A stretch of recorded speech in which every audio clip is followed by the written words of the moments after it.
Journaliste, reporter d'images et présentatrice, Amadine Lalsaga rêvait de la blouse blanche, mais c'est finalement avec une caméra et un micro qu'elle a trouvé sa véritable vocation. Aujourd'hui, elle est aussi bien derrière la caméra que devant, où elle passe l'information au public.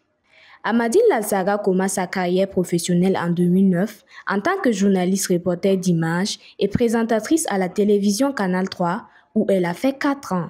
Par un ami, j'ai appris qu'il y avait un recrutement à la télévision Canal 3 d'animateur. Et il vient, il me dit que bon, il y a un recrutement à Canal 3, moi je pense que ça peut faire ton affaire. J'ai dit moi, scientifique, et je reviens, je me retrouve animatrice. J'ai dit non, que bon, vas-y, essaye, on n'en sait jamais. Et c'est un parent plaisanterie, vas-y. J'arrive, on dit effectivement, c'est à mourir. J'ai dit waouh, encore un autre challenge. Quand je suis allée, j'ai fait le test. Je suis arrivée deuxième. On voulait une seule personne. C'est un monsieur qu'on a gardé. Quelques mois après, je reçois un appel du rédacteur en chef, Samuel Somda, qui me dit « Madame, vous étiez venue pour un test, vous êtes arrivée deuxième. Cependant, on a un recrutement de gérie. » J'ai dit « Gérie? Animatrice, ça n'a pas marché. Est-ce que je peux être gérie? Journaliste, reporter d'images. Je n'avais jamais touché à la caméra. Je n'avais jamais fait de montage. Encore m'ont posé une question à quelqu'un. Je vous dis que ce n'était pas facile, mais bon, je suis quelqu'un qui aime relever les défis.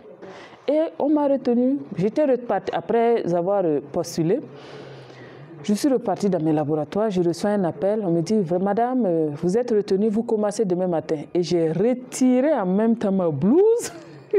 Jusqu'à présent, je ne l'ai plus reportée. Oui. Elle ne s'est pas arrêtée là. Après avoir été retenue, Amadine Lalsaga s'est perfectionnée dans le domaine, une formation sanctionnée par un diplôme de master en sciences de l'information et de la communication à l'Université libre du Burkina, afin de bien s'installer dans la matière. En 2017, elle dépose ses valises à la radio-télévision du Burkina, où elle est journaliste, reporter d'images et présentatrice. De Canal 3, j'ai vu un recrutement pour le compte de RTB2. C'était en langue.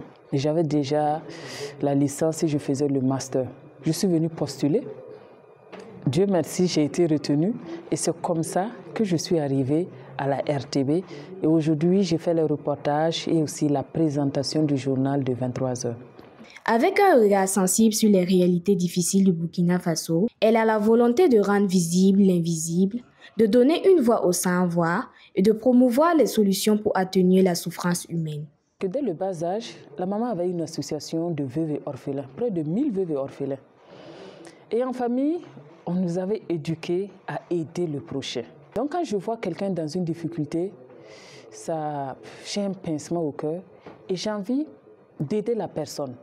Et comme financièrement, je ne peux pas, à travers ma plume, à travers ma caméra, j'essaie de soulager la peine de la personne.